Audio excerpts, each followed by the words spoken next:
Right, take one. You're gonna have to bear with us because I'm a retard with this. I can't say retard, can I? you said it. Well, it's not a swear word, is it? Too late.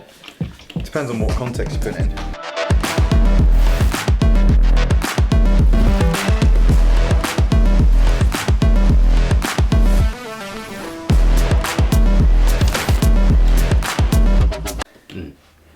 We've got our notes, so we know what we can say. Oh, I've just undone it. Oh, But it is our first go with this kind of content. So Mark's going to lead it because he's the one that's most nervous on camera. I don't care about how I look on camera.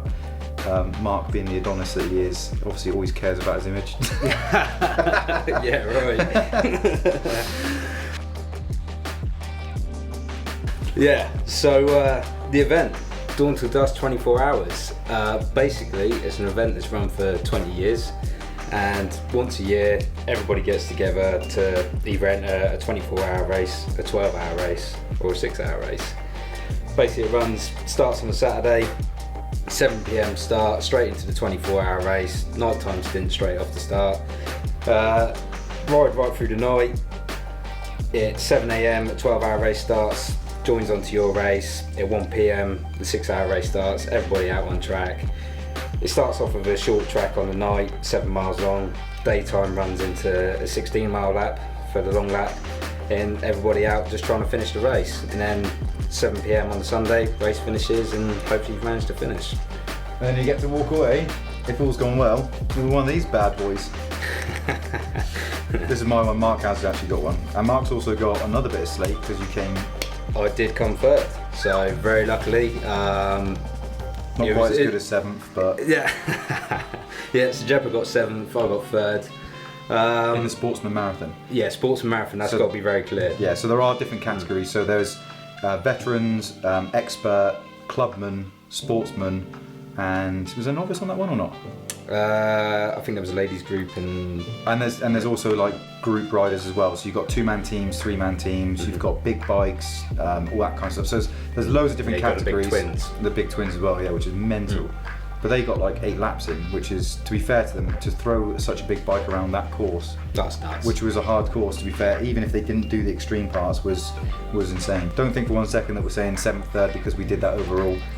You've got some real top riders there that are just natural talents and have ridden all their lives and are absolute beasts on the bike. We're not taking any credit away from those guys because they absolutely smashed it. Check out Steve Island, he's done it in 2018. Yeah, incredible rider. And he did it also this year again. He was raising money for cancer, and he did a phenomenal job. And yeah, if you want to watch how to do that event, watch those guys. But to put it in context, I think he got 48 laps, wasn't it? I think he was like 48, 49. I think the most amount of laps was 50, wasn't it? So between him and the other rider, like mental. First off, why did we do it? So because you're mental. Or stupid. But no, I mean, for me, I've been riding off-road bikes since a young age, on and off. I took 10 years out of racing anything enduro, but for the past 10 years I've wanted to do this race, and every year there's always been an excuse not to. So long story short, this year we decided that we're just going to try and get a year's worth of racing. I say I decided that we're going to have a good year of racing. So I managed to persuade Jepo to get in on some racing this year, and to be fair, he's been smashing it, absolutely loving it. Right, let's just rewind because you know what I'm going to say here. The first event of the year was a bit of a washout, but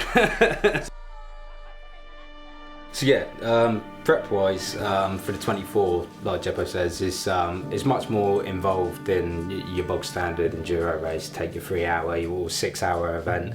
Don't get me wrong, you still obviously got to be well on your prep work for those events. There's nothing worse than turning up to an event and your bike craps itself straight away, or you know, because you've forgotten something or that, you know, your race is over before you've even started. So yeah, but specifically for the 24-hour, it's such a long period on the bike. You know, it's a lot of stress on the bike, it's a lot of stress on the rider. There's a lot of unforeseen stuff that can happen, which we all know with certainly with off-road riding. You know, if it's something stupid, a stick going through a spoke and breaking your wheel or something, like it, you know, anything can happen. So it's just trying to prepare for every eventuality without sort of spending ridiculous amounts of money, really.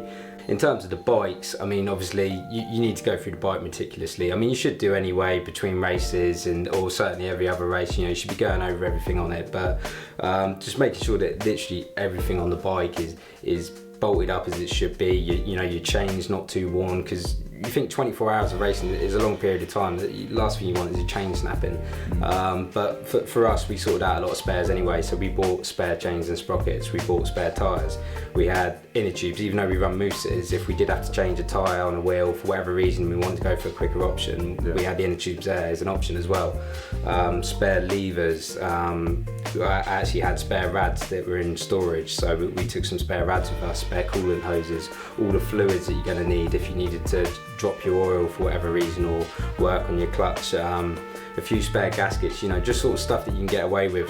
Air filters. Yeah, air filters are a big one because it's a dusty event. You know, it can be. Exactly, yeah. And for us, it was a majorly dusty event. So really, you should be changing your air filter every sort of like 6 hours on it, because you know you wouldn't go do a 6 hour race and then go do another 6 hour race without changing your air filter, would you? So there's probably people out there now going, oh, hang on a second. Go back out to another race with a dirty bike. But yeah, really, if you want to get the most performance out of your bike, you're going to want to keep on top of it, which is ideal.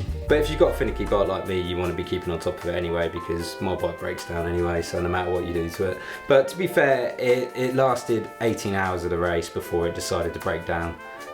So I've got to take my hat off to it for that. It done well. And luckily we had the spare bike there anyway, so if anybody's got the opportunity to take a spare bike to an event like that, then it's a no-brainer. Just take it.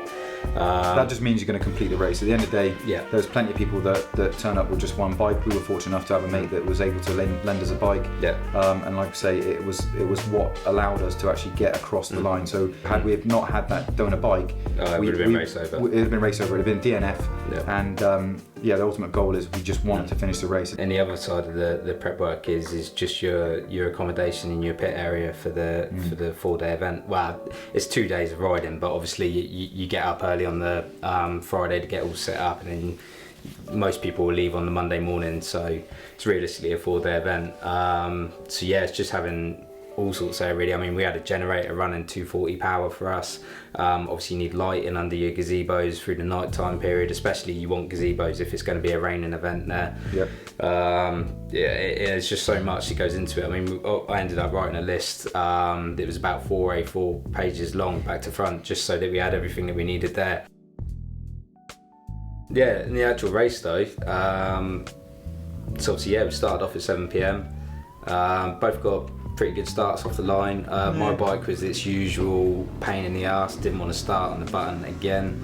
Got a pretty good start. Then was in second by, I think it was the third or fourth corner, and then I followed first place out for a little bit, and then I was leading our class for about the first 5.5 hours of the race.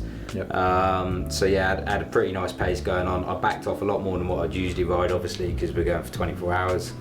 So I was at a really comfortable pace. Like, I wasn't pushing hard at all, so maintaining my fitness and energy.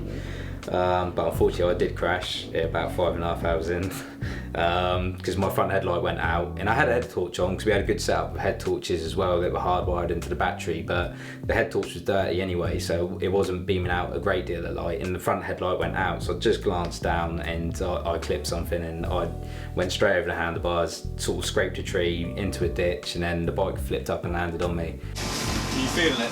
Yeah. Did your bike hit you so hard? Honestly, it literally flipped through the air and landed on my ribs. Fucking hell, mate, that was a hell of a crash. Oh, honestly, it hurt. Which unfortunately did do a couple of ribs. Had to nurse it back to the pits. But meanwhile, Jepo was putting in really good pace. He had a good pace going on. So you were running in, I think, fourth at one point, weren't you? Yeah, I was running at fourth at one point. My lap times for the 7 mile laps were pretty consistent, around about 21 minutes. I think you were doing about 16, 17 minutes. You've gone off pretty quick. To be fair, the guys that got all the laps in towards the end, they were doing about the same sort of times as what Mark was doing. So it comes down to just the consistency. Obviously not crashing is a big deal.